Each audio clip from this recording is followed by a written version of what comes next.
Hello creators and entrepreneurs, welcome back to GBRLIFE Tutorials, where we empower you with the tools and knowledge to enhance your digital and creative skills. I'm Caitlin, and today we're diving into a fantastic tool that can help elevate your online presence, the Squarespace Style Editor. Here at GBRLIFE, we explore everything from the latest in digital tools and platforms to insights on motherhood, wellness, and of course, our stylish Mama Koala clothing line. It's all about making your life and work flow seamlessly together. On GBRLIFE Tutorials, I'm going to ask you a million questions. Okay, we're taking into Squarespace is known for its sleek templates and intuitive design interface. But the real magic happens when you customize these templates to match your unique style and brand. And that's where the Squarespace Style Editor comes in. Today I'm going to guide you through accessing and using the Style Editor to ensure your website not only functions well, but also captures the essence of your personal and business brand. So why is it so important to know how to use the Squarespace Style Editor effectively? Well, your website often serves as the first point of contact between your brand and potential clients or followers. It's where first impressions are formed and where relationships begin to take shape. By mastering the Style Editor, you equipped yourself with the ability to make real-time updates, adapt to new trends, and continuously refine your site's aesthetic and functionality without needing to rely on a designer for every little change. Here, let me show you what I mean. Something as simple as the color palette of your site can profoundly impact visitor behavior and brand perception. Colors aren't just decoration, they communicate feelings and messages. For example, blues can evoke trust and dependability, making it a favorite for financial institutions, while green, like the GBRLIFE logo, is often associated with health and sustainability. And there is the life and wellness section is what I really mean. So choosing the right colors can ensure your website aligns with the emotions you want to evoke and the actions you want your visitors to take. Using the Style Editor, you can experiment with different color schemes until you find the right fit for your brand's voice and message. Whether you're aiming for a vibrant, energetic feel or a more subdued, elegant look, understanding how to manipulate colors is key. So today we're not going to just explore how to change these elements in Squarespace, but I'll also share some tips on choosing a color palette that complements your brand's story. Because whether you're revamping an existing site or starting from scratch, knowing how to use the Style Editor empowers you to take full creative control. So let's dive into the how-to part of our session and start transforming your virtual space into a true reflection of your brand. So you would get started by logging into your Squarespace account and jumping into the Style Editor.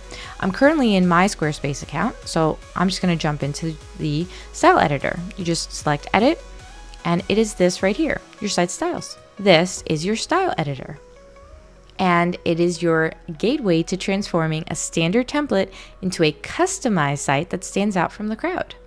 All right, so now that we understand that it's crucial to change it, let's figure out how. So over here you see that you have the options, that you have different sections like your fonts, your colors, the buttons, the forms, and accessories. And you can get into animations for your entire website, spacing, how far apart do you want things to be, and your image blocks. Yes, there are a lot of different options, but it does make a difference. And as you're doing any change in here, it will actually show you live. So you don't have to really worry that it's going to do something drastic and you won't understand what it's doing or how it's about to look and ruin everything. It will do it along with you right in front of the screen. But going into the color section, here you can change any color block or any block with literally clicking on the palette right here. In other words, if I go into my website, each area has its own block. This is its block. This is a block inside of the section. And I can change within the actual block or the section, the color scheme. If I select edit and then colors, you can see here is the very color scheme options that you see for your site, every single one. So heading back, can see where having this palette needs to make the most sense. So for example, there are going to be many options that will work perfectly, but there are also going to be moments and times that you may want to edit it to make it work best. Like for example, this right here may not be the best for everyone to be able to see that content, but I can actually select it and decide that this specific color scheme can work better. So instead of the wording being in this color, I can make it this color for the headings, or I can make it black for the headings, or purple so you can't see it at all. It's really my choice. And this goes through all of the different types of text, and they do create this spectrum for you. Once you've decided on the actual colors in your palette, they will come up with the themes for you. Or you can head over to the palette and decide from the presets. You don't always have to know which hex is going to work best, or RGB or HSL is going to work best. You can decide with what they already know in these presets, or you can select an image that is the essence of what you want your website to look like, and it can do that for you. Just drag the image there and it will create a palette right up here of all about 5 different colors it sees from it that they think will work best as a palette. Or you can choose from a color. So this is just one of the hexes, right? So let me click on the purple instead.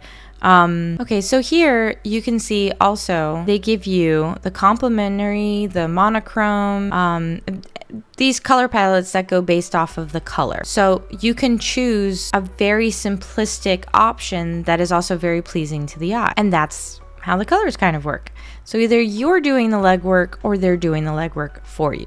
But I do heavily suggest that no matter what font it's used, make sure to look into the type of website you are putting out in the world and what psychologically is best for that. We'll get more into that soon. Next up, let's look at fonts. This is all under the site styles. Just to make that clear, I was in colors and all I had to do was click the back button and I went over just to fonts. And this section lets you customize the typography of your site. It provides presets in font packs, or you can customize each heading, button, and style individually. So for example, if I wanted to change all of the headings, I'll click on heading 1 and then select a new font from the drop down menu. And you can see that changes are happening again in real time on your site. So you don't have to worry that you don't know what it's going to look like. You're going to see it right in front of you. But let me go ahead and do that. Headings. And you see that it's actually changed on the entire thing right in front of me. Changed right in front of me. And I can browse all of the fonts. I mean, they have plenty. And under heading 1, I can also change how big or small I want the wording to be. And also the weight is like the thickness, that boldness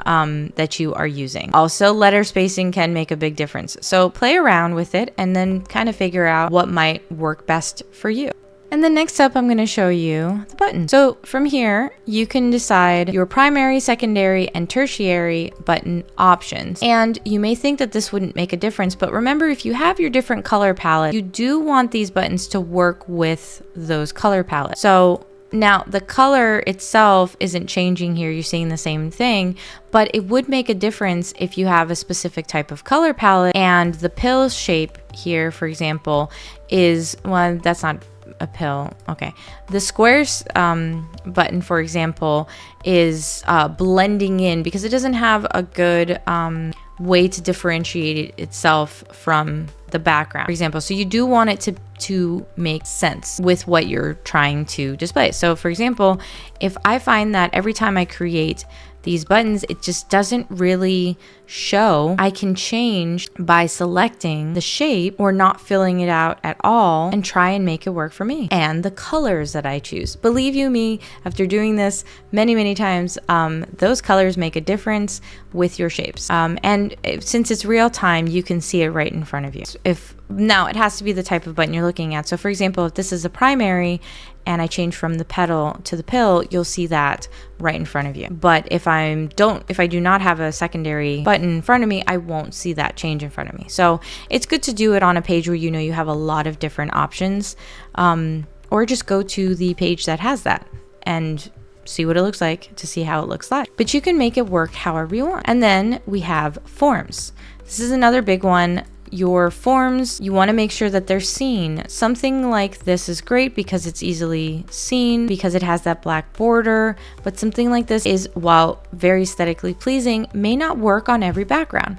So these are a good way to decide on what will work with the backgrounds and blocks that you're choosing throughout your website. So you can customize those forms. Plus you can decide on the padding, effects, the selection options, the coloring, form spacing, I mean, you name it, it's very customizable. And then, like I mentioned, the accessories. And this is really Style Editor. Now, again, it seems small, but it's everything to do with your site. It is everything that you are showing. This is you. What do you want it to say? What do you want it to be? So that brings me into the other side, the tips and tricks. Now, I did start going into the psychology behind it. What's very important for you to know and understand is that every single website category of what it is that you may be doing, it does have a set criteria of what people are going to kind of automatically be looking for. So I was talking about, okay, the blues and the greens and that psychology. Blues often evoke that calm feeling. So if I'm going over to, for example, this photo, it's children, but I'm talking about raising resilient kids, encouraging strength and independence. Make sure to check out that Insights video. I did just post that. So you can read both the blog post or you can watch the Insights video. But it is supposed to invoke the calmness of a subject that is quite intense as a parent. I chose this photo because I wanted to bring in the peace behind it, even though, again, it's a tough topic. So there is some psychology behind this.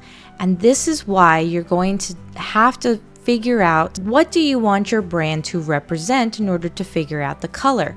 But that is also involved with your font. If you think about it, if I said medieval, you're going to have the type of lettering and that thought process a certain way. You'd probably start thinking of Game of Thrones or, shows and things like that. Well, they do a certain font to work with that perception. And there's so much more. Everything is psychology, but then there's also trends. And those trends are going to be another big game changer for your website. You can't keep your website exactly the same forever. You can see that McDonald's has the big M and it is very well known, but even they have changed their style. It's been very similar, but they've changed their style. So you would want to go every single year. I literally do this every single year. I go in and I see what the trends are forecasted for the following year. And I determine from there what I wanted to represent for my brand and that color scheme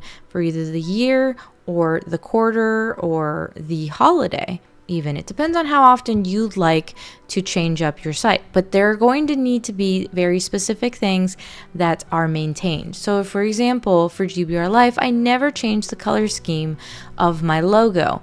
It is always what you see. It is that green. That is GBRLIFE. So when I'm selecting what will work for the year, I go based off of colors, fonts, even the shapes that work with the GBRLIFE brand and that trend, along with the psychology behind what I'm trying to offer. And that is how your website will be more enticing and bring in the people you're looking to bring in. And that brings us to the end of our tutorial on the Squarespace Style Editor. I hope you found these tips helpful and make you feel more confident in customizing your Squarespace site to better reflect your unique style and brand identity. Remember, the key to a great website is not just how it looks, but how well it connects with your visitors. With the Style Editor, you have the power to make those vital adjustments that can set your site apart. Now, looking ahead, I've got something really exciting lined up next week. We're diving into ClickUp. Again, content management, content creation and management, but this time we're going to look look at planning and execution.